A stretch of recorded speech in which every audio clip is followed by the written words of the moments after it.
Walking alone, the streets are empty. The only thing I can see is my own silhouette. I'm getting stronger, step by step. The clock is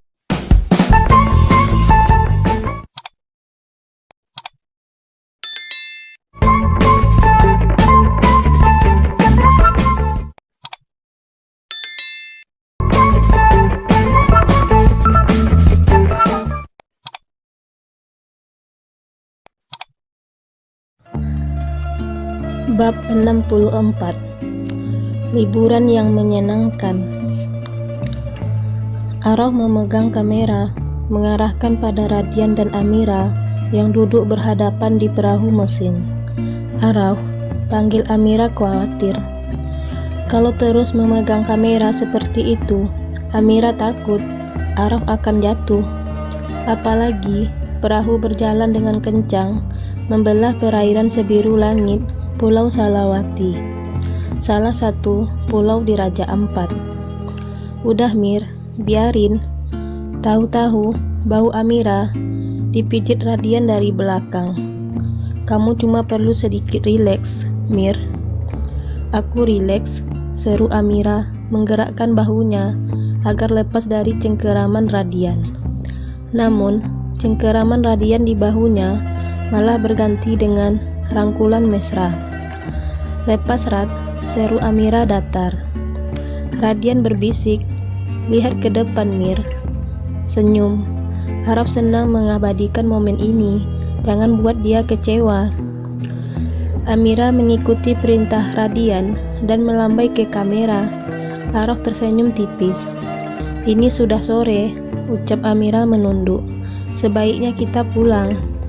Aku belum mendapatkan apapun. Erang Araf tidak mau pulang ke villa. Radian terkekeh. Tentu saja, dari tadi kamu hanya mengarahkan kamera pada kami.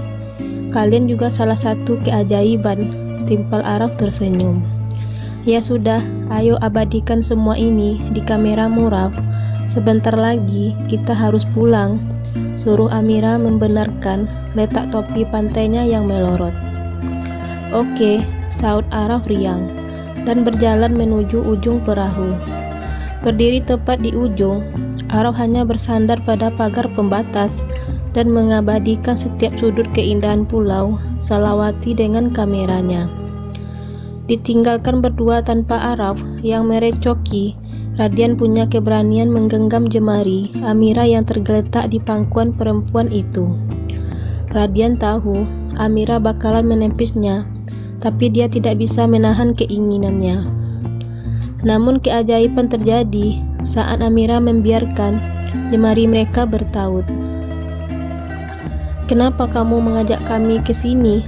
Tanya Amira menatap karang yang mereka lewati dengan tatapan berbinar. Bertahun-tahun hidup di sesaknya kota metropolitan membuat Amira takjub melihat ketenangan, kesejukan dan kedamaian yang berada di tempat ini. Kenapa kamu menyetujui datang? Radian malah balik bertanya. Aku setuju karena memikirkan perasaan Araf. Kamu benar, Rat. Araf bahagia di sini. Aku tidak bisa menghitung senyumnya yang terbit saat kita sampai di sini, jawab Amira menerawang.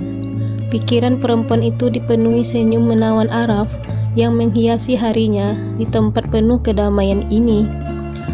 Bahagia seorang ibu memang sederhana, melihat senyum anaknya saja sudah luar biasa bahagia. Aku juga, timpal Radian menerawang, memandang gelombang air kebiruan yang membuat pikirannya tenggelam dalam kedamaian yang candu. Aku juga mengajak liburan ke sini agar Araf bahagia. Aku benar kan? Araf ingin keluarga yang utuh. Mendengar kalimat terakhir yang diucapkan Radian, mendadak tautan jemari Amira lepas. Radian tidak mau salah menyikapi. Segera dia raih kembali jemari itu dan mencengkeramnya, memenjarakan jemari itu agar tidak lari. Terima kasih Mir, sudah mau menyetujui liburan ini. Ini akan jadi momen indah yang akan aku kenang terus. Guman Radian memandang wajah menyamping Amira dengan perasaan berkecamuk. Dia sangat mencintai perempuan ini. Astaga, namun dunia begitu jahat, menciptakan jarak yang membentang di antara mereka. Ini jadi momen terindah bagiku juga, balas Amira melirih. Mengingat semua kendala yang memisahkan dengan Amira saat ini, Radian baru sadar, sore ini hari apa? Ini hari pertunangannya dengan Tatiana. Mungkin sekarang para tamu undangan yang berasal dari kalangan atas sudah berkumpul. Mungkin keluarganya sudah datang ke rumah Tatiana. Barangkali mereka juga tengah menanti kedatangannya sekarang. "Kamu tahu, Mir?" tanya Radian mendesah. "Hari ini adalah hari pertunanganku dengan Tatiana." Mendongak terkejut, Amira menatap kedua manik Radian dengan menelisik. "Oh ya? Ya, tapi aku ada di sini." Keke Radian menatap wajah Amira yang tersorot cahaya senja. "Menghabiskan waktu bersama orang-orang yang aku sayangi, dan bukan memasangkan cincin di jari manis perempuan yang tidak aku sayangi. Tapi keluargamu akan malu, Rat." Amira sudah mendengar kabar sukacita tunangan itu di cerita televisi. Kalau sampai diberitakan di televisi nasional, kadar rasa malu keluarga Radian dan keluarga Tatiana bakalan berkali-kali lipat lebih tinggi. "Aku tidak peduli," timpal Radian jujur. "Pada citra diriku saja aku tidak peduli, kenapa aku harus memikirkan ayahku?" Berita kehamilan Tatiana sudah menyebar di mana-mana. Kalau wartawan sampai mengendus acara pertunanganku yang gagal karena aku kabur, mungkin harga diriku di media sudah anjlok, tambah Radian dengan suara datar. Amira menatap mata Radian dengan berkaca-kaca. "Harusnya kamu datang, Rat. Kamu tahu semua resikonya, tapi tetap membawa kami ke sini hanya untuk membuat Araf bahagia." Amira mendesah keras. Kalau Araf tahu ayahnya bakalan dihujat masyarakat, mungkin dia lebih memilih tidak ke sini. Aku sudah tahu resikonya, Mir, tapi aku memutuskan ke sini kan. Itu karena aku membutuhkan liburan ini, Mir, bersama kalian tanpa gangguan apapun. Radian mengangkat ikatan jemari mereka dan membawanya ke bibirnya, mengecup punggung tangan Amira lembut. "Lalu, bagaimana nasib anakmu, Tatiana?" Amira memang boleh egois memiliki Radian hari ini, namun nasib cabang bayi di perut Tatiana juga membuat Amira merasa dibebani. Anak itu juga punya hak. Amira pernah merasakan di posisi Tatiana. Rasanya sangat menyedihkan dan menyeramkan. Amira akan jahat sekali kalau membiarkan Tatiana juga merasakan hal yang sama yang Amira alami 7 tahun yang lalu. Membesarkan Araf sendirian tanpa sokongan, dukungan dari siapapun. "Itu bukan anakku, Mir," jawab Radian lirih. "Aku hanya punya anak kandung satu, dan itu Araf." Amira hanya mendesah mendengarnya. Dia tidak tahu harus percaya pada siapa, pada ucapan Tatiana dan keluarganya, atau ucapan Radian saat ini. Amira sedikit meragukan kebenaran ucapan Radian, namun perempuan itu tidak melepas tautan jemari mereka. Ini membuat Radian besar kepala dan merasa sudah mengantongi kepercayaan Amira. Araf segera menekan tombol mulai di kameranya. Dia tidak mau kehilangan pemandangan paling menakjubkan yang dia lihat hari ini, dan satu-satunya sepanjang hidup Araf. Aku ingin seperti ini selamanya," guman Araf mengabadikan momen haru saat ayah dan ibunya bertatapan mesra. Saat ayahnya mengangkat jemari mereka yang berikatan dan menciumnya, dan saat ayahnya merangkul bahu ibunya yang rapuh seolah menguatkan. Jika punya teknologi paling maju, Araf akan membekukan momen ini selamanya di ingatannya, tanpa gangguan, tanpa masalah, dan hidup di pulau ini menyendiri. "Papa, Mama," lirih Araf menipiskan bibirnya. "Teruslah seperti itu. Siapapun yang berani mengusik akan aku basmi seperti serangga." "Araf, kemari," panggil Amira melambai. Araf tekan off kameranya dan berjalan riang menghampiri kedua orang tuanya. Dengan senyum rekah bak bulan purnama, bocah kecil itu duduk menyempil di antara Amira dan Radian. Araf tersenyum ketika Radian merangkul tubuh mereka berdua. Sementara Amira ibunya yang baru kemarin menerima penganiayaan dari kakeknya mengelus jemarinya dengan penuh kasih sayang. Dalam benak, bocah itu berjanji akan sekuat tenaga membahagiakan kedua orang di sampingnya ini. Bab 65. Video kunci. Malam hari, menuju tengah malam, Amira terbangun dari tidurnya karena tenggorokannya serat. Dia bangun dan berjalan ke kulkas kecil yang terletak di ujung ruangan. Dingin sekali, guman Amira merasakan tenggorokannya dialiri cairan jernih bersuhu dingin. Amira kembali menuju ranjangnya dan tersenyum kecil melihat Araf dan Radian tidur di satu ranjang berukuran king size. Amira jadi teringat kejadian beberapa jam yang lalu saat Araf meminta Radian tidur dengannya di ranjang yang sama, sekaligus di ruangan yang sama dengan Amira. Om, Radian sebenarnya sudah meminta Araf memanggilnya ayah, bukan om seperti biasanya, namun Araf menolak dengan alasan tidak terbiasa. Kenapa, Raf? Radian yang sudah berjalan di pintu menuju kamarnya menghentikan langkah sebentar. Kenapa tidak tidur di ruangan yang sama? Dahi Radian mengernyit. Memangnya kenapa? Aku ingin tidur dengan Om Radian, jawab Araf pelan. Tapi ibumu, guman Radian menerawang. Dia tidak akan nyaman tidur satu ruangan denganku. Amira yang mendengar percakapan sepasang ayah anak itu tidak bisa menahan diri untuk menimpali. Yang benar saja, kenapa dia dijadikan alasan? Aku nggak apa-apa kok, Rad. Apa mungkin kamu yang nggak mau tidur satu ruangan denganku? Tentu saja aku mau, timpal Radian cepat dan langsung memasuki kamar Amira dan Araf, kemudian mengunci pintu.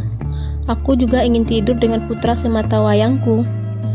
Tapi aku mau main ludo dulu, ucap Araf bergabung dengan ayahnya di ranjang king size. Dia mengeluarkan ponsel miliknya dan menekan aplikasi permainan. Ayo om, kita tanding berdua. Yang kalah harus memijat kaki yang menang. Oke, siapa takut? Suara hujan yang menabrak kaca menyentak lamunan Amira. Perempuan itu berjalan ke dekat jendela dan menyibak gorden. Benar, di luar hujan deras. Kembali Amira tutup gorden ke posisi semula dan duduk di ranjang Araf. Nyenyak banget sih nak, guman Amira mengusap bintik-bintik keringat di dahi putih bersih Araf. Beralih ke lelaki yang berbagi selimut dengan putranya, Amira baru menyadari kemiripan dua lelaki beda usia ini sangat mirip saat sama-sama tidur begini. Mama yang bawa kamu di perut, menyusui kamu, dan merawat kamu bertahun-tahun. Kenapa wajah kamu malah mirip Radian sih? Lirih Amira terkekeh. Telunjuknya yang menyusuri hidung mancung Araf membuat tubuh bocah itu menggeliat kegelian. Bibir, rambut, mata sama rahang Radian semua ya. Masa mama cuma disisain telinga kecil sih? Ma, teriak terduga. Araf malah bangun. Bocah itu memaksa membuka matanya yang super mengantuk. Warna bola matanya merah sekali. Jangan ganggu aku, ancam Araf bergeser menyembunyikan tubuhnya di gunggungan selimut. Amira terkekeh geli. Mama gemas. Untuk terakhir kalinya mencubit pipi putranya gemas. Mama ganggu Om Radian saja, seru Araf ketus. Amira tertawa dan melirik Radian yang tidur dengan mulut ternganga. Rasanya damai. Pemandangan dua lelaki di hidup Amira tidur bersama seperti ini adalah hal paling menakjubkan. Amira ingin membekukan waktu, hanya ada mereka bertiga tanpa siapapun yang mengganggu. Amira jadi melankolis sekarang. Potret Radian yang tidur berdampingan dengan Araf menjanjikan satu hal pada Amira, bahwa waktu itu fana dan suatu saat, mungkin besok, mereka sudah berjauhan lagi. Jadi nggak ngantuk lagi, guman Amira mendesah. Berkali-kali memejamkan mata, matanya tetap kembali melek. Jadi Amira putuskan saja memainkan ponsel, mengaktifkan data untuk mengabari Diana. Tiba-tiba, belasan notifikasi dari berita yang selalu perempuan itu ikuti muncul di atas layar ponselnya. Amira meliriknya sekilas, berniat menghapusnya semua namun tidak jadi. Ketika melihat judul semua berita, membuat matanya terbelalak kaget. Serius? Pebisnis sukses, Sasongko sukses dipermalukan putra sulungnya. Radian Sasongko mencoreng nama baik keluarga. Dalam keadaan hamil, Tatiana Ginanjar ditinggalkan Radian Sasongko. Begini potret acara pertunangannya yang menyedihkan.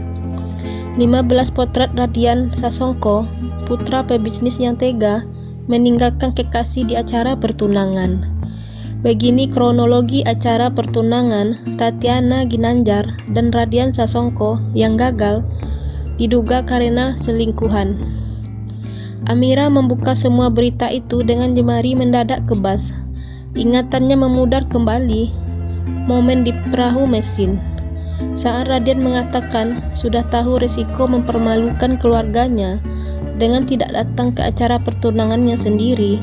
Radian sudah tahu dan anehnya tetap memilih menghabiskan waktu di sini bersamanya dan Araf. Radian, lirih Amira terisak. Radian benar, nama baiknya di dunia sudah tercoreng. Begitu berita-berita itu tersebar dan dibaca jutaan orang di seluruh negeri. Tidak menutup kemungkinan sekarang citra lelaki itu terjun ke level paling rendah. Dari layar menampilkan berita yang menghujat Radian sebagai pelaku tidak berperi kemanusiaan.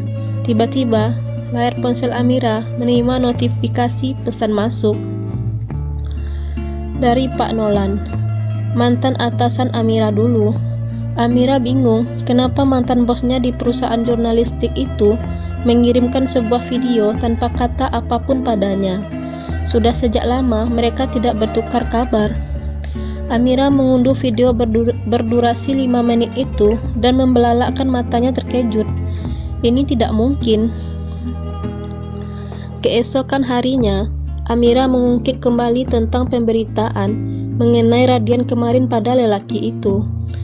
Pak Nolan mengirimku video ini, ucap Amira di pagi cerah di hadapan segelas teh beraroma melati dan beberapa potong roti bakar. Nolan, apa dia yang punya kantor jurnalistik? Ya, jawab Amira mengangguk. Nolan adalah rekan bisnisnya.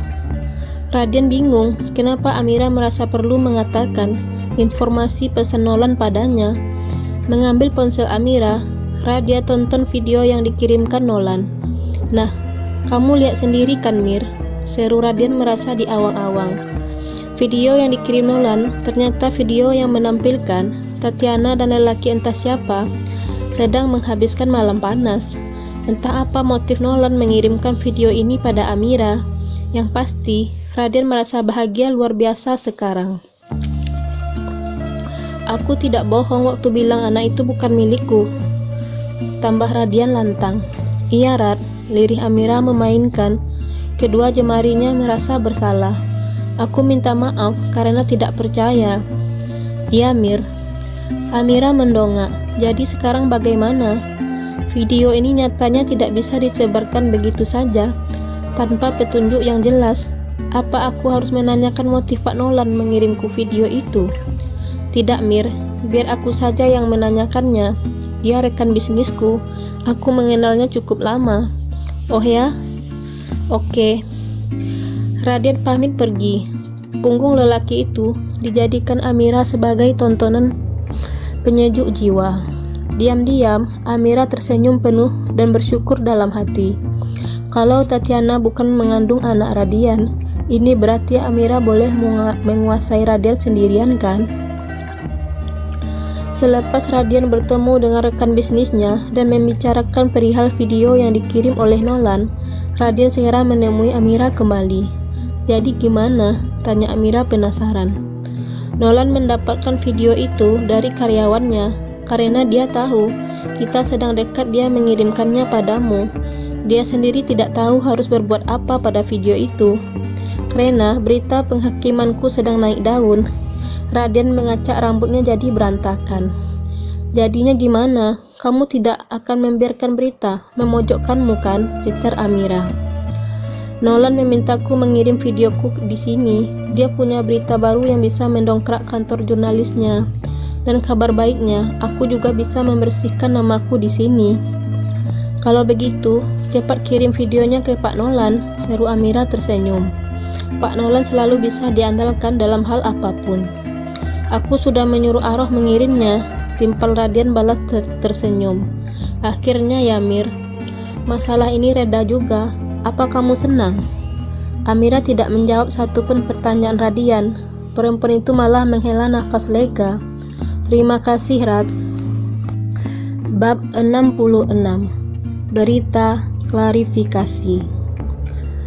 Bagaimana hasilnya? Nolan bertanya pada staf karyawannya yang bertugas mengurus pekerjaan berat.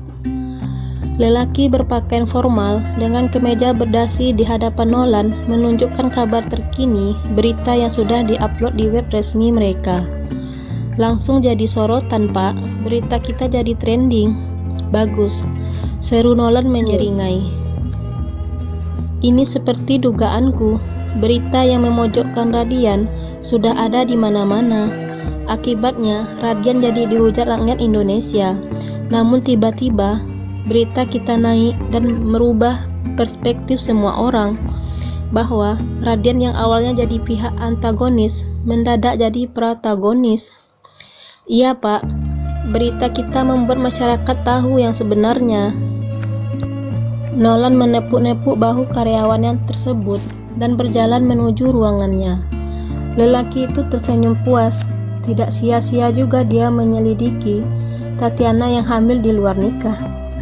Nolan mendir nomor seseorang dan ketika seseorang di seberang telepon menyahut, Nolan segera menyambutnya dengan pernyataan penuh kemenangan.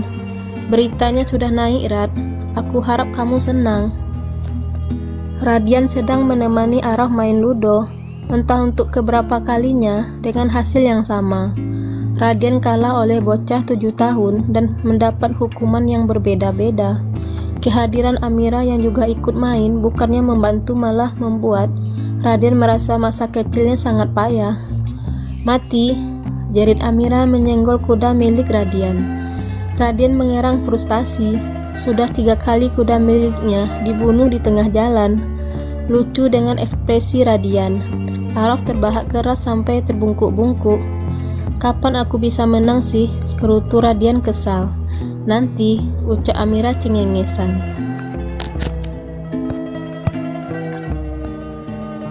Kalau aku dan Aroh sudah bosan menang dan memutuskan pura-pura kalah, cih sombongnya, seru Radian mencubit lengan Amira karena gemes. Ih, jangan main kasar ya. Radian terkekeh geli. Sejak kapan cubitan jadi kasar? Tapi ya sudahlah, terserah Amira saja. Di sini perempuan itu adalah rajanya. Mereka hanya rakyat yang tak punya kuasa. Giliran Om, timpal Aroh meminta Radian memutar dadu di layar ponselnya. Radian sedang memutar dadu bernomor 2 muncul di layar. Namun, karena kuda Radian mati, semua diperlukan dadu bertitik 6 untuk membuat Radian bisa menempuh perjalanan. Yah, pikir Radian kecewa. Sabar Om, Kiki Aroh memutar dadu di layar. Tiba-tiba suara dering ponsel Radian menyentak lelaki itu dari layar permainan ludo di ponsel Aroh. Radian beranjak mengambil ponselnya yang berada di atas nakas. Amira mendongak. Siapa Rad? Radian membaca nama di layar. Nolan. Segera Radian geser ikon telepon di layar. Halo Nolan. Beritanya sudah naik Rad. Aku harap kamu senang. Oh ya, sambar Radian. Ya, timpal Nolan di seberang. Beritanya langsung naik. Terima kasih Rad, ini kerjasama baru yang baik sekali. Radian meringis. Aku yang harus bilang terima kasih. Rumah produksiku bakalan kembali booming. Itu sudah menjadi keuntungan besar. Gua harap masalahmu dengan Tatiana segera selesai.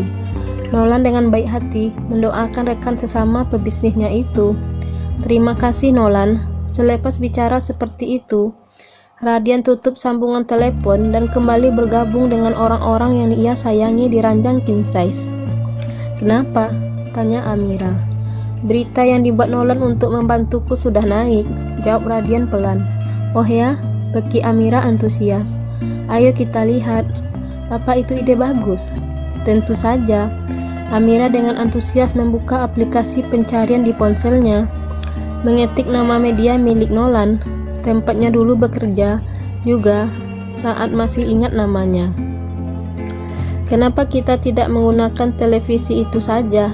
Tawar Araf mengacungkan remote. Kamu benar, Raf, tipal Radian tersenyum. Amira dengan wajah tertekuk menyimpan ponselnya kembali ke atas nakas. Seperti perkataan Nolan, berita itu sudah naik dan jadi trending. Terlihat dari beberapa acara berita yang menampilkan headline yang sama. Mata Radian melotot keluar. Serius? Kenapa judul beritanya seperti itu? Dituduh selingkuh, malah diselingkuhi. Radian memilih liburan. Suara kikikan menyapa pendengaran Radian. Lelaki itu melirik dua orang yang ia sayangi di sampingnya yang sedang cekikikan. Oh, ayolah, tidak ada yang lucu di sini. Desis Radian tidak terima. Dia tetap tayangan berita di televisi yang mengabarkan dirinya. Nolan benar-benar pintar mengatur berita dengan menampilkan tayangan dirinya yang sendiri, muram dan tampak kesepian. Sialan, dari mana video itu ada? Padahal seperti yang Raden ketahui, dia dan Araf hanya mengirim video bahagia mereka. Oh, lihatlah Araf, seru Amira menunjuk layar. Kasihan sekali orang yang diselingkuhi itu. Oh, ayolah Mir. Erang Raden merebut remote. Dia sudah tidak tahan lagi. Segera dia otak-atik kombinasi remote, menjauhi tayangan wajahnya yang nelangsa. Memang sialan si Nolan. Raden tidak menduga wajahnya bakalan mencuat di televisi nasional sebagai korban perselingkuhan. Miris sekali. Percuma Rad, semua acara televisi membahas berita dirimu. Kiki Amira tidak sempat menahan tawa. Memang benar, semua berita kali ini mengangkat tema tentang dirinya. Meskipun dongkol setengah mati, setidaknya Radian harus bersyukur pada Nolan. Berkat lelaki itu, dia jadi terbebas dari lilitan hinaan masyarakat.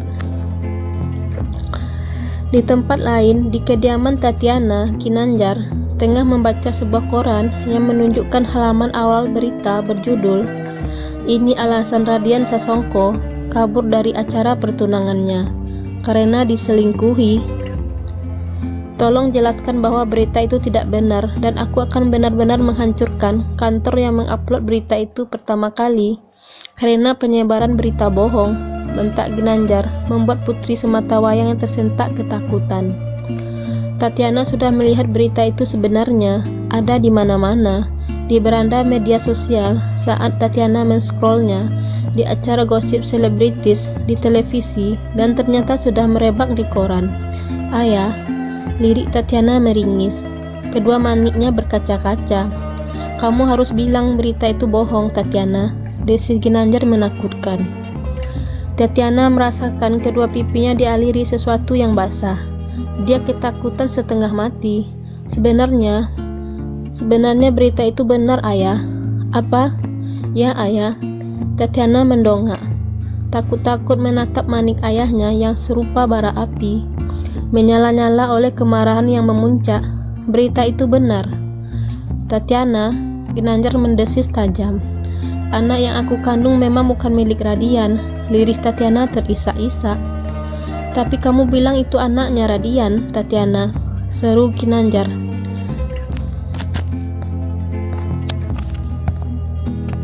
Tidak percaya. Fakta bahwa Putri Sematawayangnya juga berpacaran dengan Radian membuat segalanya tidak masuk akal. Bukan, Ayah, lirik Tatiana. Aku terpaksa melakukannya karena aku sangat mencintai Radian. Aku tidak mau kehilangan dia. Namun sekarang semuanya hancur karena berita itu. Kalau begitu teruslah berbohong, Tatiana, ucap Ginanjar serius. Kita bisa menghancurkan media-media itu. Kita bisa mengatakan bahwa mereka salah dan video yang beredar hanya kehebatan edit video. Ayah, gumam Tatiana terharu. Awalnya perempuan itu pikir ayahnya akan menghabisinya, begitu tahu dia membohongi kedua keluarga besar, bahkan media. Sekarang, Ginanjar malah menyuruhnya mengakui hal yang tidak benar. Kamu harus menikah dengan Radian, Tatiana. Harus, desis Ginanjar menatap Manik Putri semata wayangnya dengan pandangan serius, bilang bahwa semua berita itu salah.